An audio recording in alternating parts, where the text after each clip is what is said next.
আসসালামু আলাইকুম। রমজানের শুভেচ্ছা। তো সবাই কেমন আছেন? আলহামদুলিল্লাহ, আমরা তো ভালো আছি। তো আজকে আমি একটা রেসিপি নিয়ে আসলাম।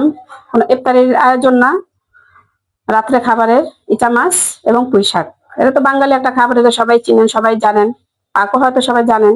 তারপর আমি আমার মতন আমি করি যেভাবে, ওইভাবে আমি আপনাদের দেখাতে আসলাম। তো এই যে পাতিলা বসায় দিছি, দিয়ে দিলাম তেল। বিসমিল্লাহ। দিয়ে দিলাম পেঁয়াজ, দিয়ে দিলাম ইচা মাছ। আমি ইচা মাছ আর পেঁয়াজ একসাথে ভাজবো। ঠিক আছে, ভাজতে থাকি, লাভ হোক ইচা মাছটা। পেঁয়াজটা ইচা মাছ কিন্তু ভাজা হয়ে গেছে। এরপর যা দিয়ে দিলাম পানি,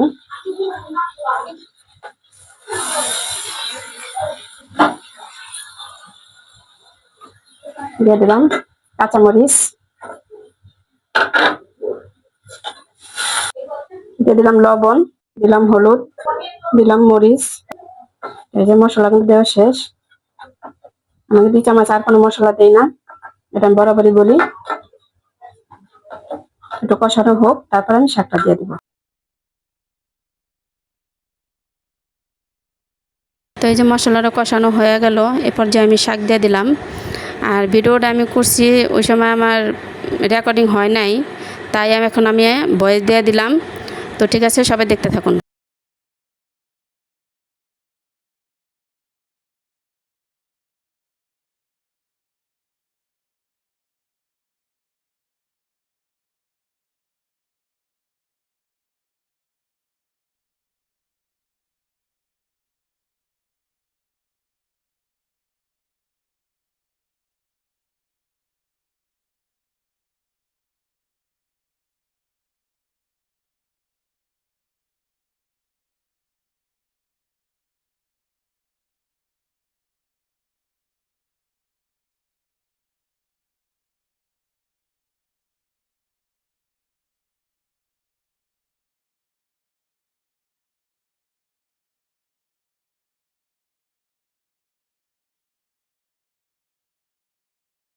আসুন দেখি শাকটা কি অবস্থা। যে অনেকটাই কিন্তু মজা গেছে।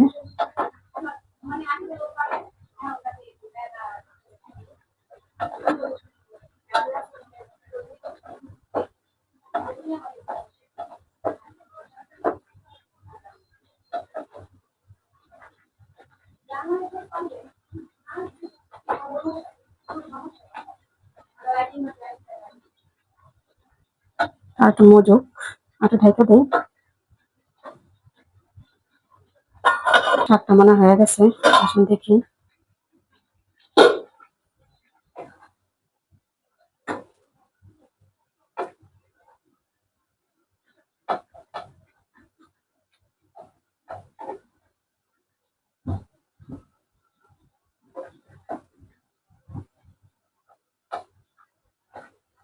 দেখছি শাক অনেক হয়ে যাব, তাই কমায় রাখতে চেয়েছিলাম। এখন দেখি যে না, শাক অনেকটা মজা গেছে।